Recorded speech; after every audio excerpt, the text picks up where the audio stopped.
My name is Douglas 24. I'm a consultant dietitian at 24 Health. Many of you have asked us for practical advice about shift working and how that affects your healthy eating plan. So today I'm going to go through a few things to help you. This question is very important because we know that shift working on its own increases risk of certain conditions such as type 2 diabetes and cardiovascular diseases.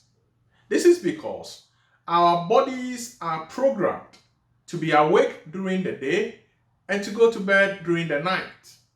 So if you disrupt this natural rhythm, then it can increase your risk of your blood sugar levels going high, your cholesterol going high, and your triglycerides going high as well.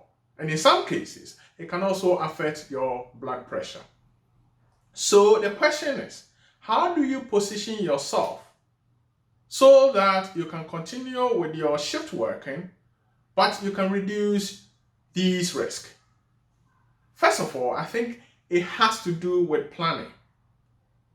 Because we know that eating late in the night, which many experts agree or define as eating less than 2 hours before you go to bed, is associated with many health conditions.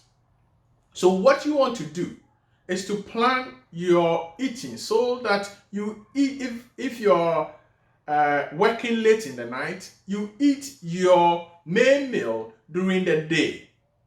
So for example, if your shift starts at say 10 p.m., you try and eat your last or your biggest meal of the day around 6 p.m. so that you can have enough time for it to digest before your shift. And then you can have a little snack during the shift. But that's not the only difficulty. We also know that shift working also impacts on how regularly people eat. So people tend to eat irregularly, which means that they tend to snack on foods that are usually deemed as not healthy. So by planning your meals, you can reduce the risk of having unplanned snacks. This means that you can decide that when you come back from your shift in the morning, you will have something to eat before you go to bed. So for example, if your shift finishes at say 7 a.m., when you come home, try and have your breakfast before you go to bed. And then when you wake up in the afternoon, then you can have your main meal before you start another shift. That can help you.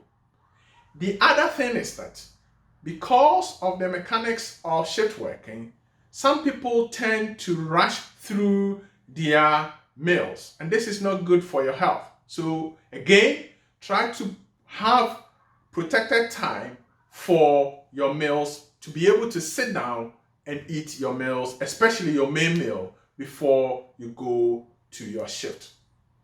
Another good tip is that many people leave it too late so that when they get to their workplace, they respond to hunger, which means that they might rely on foods that are in the vending machine, which are usually not healthy. So again, the best option is to take whatever snack or whatever small meal you want to eat during the shift with you from home. And this could be things like a pot of yogurt, a sandwich that you prepared yourself, a leftover rice and stew that you've prepared at home. And in all these, you also have your snack with you. And your snacks could be a piece of fruit, again a pot of yogurt, and maybe a handful of nuts. The last thing that I also want to add is that you have to also plan for drinks, because the last thing you want is to be relying on sugary drinks during your shift.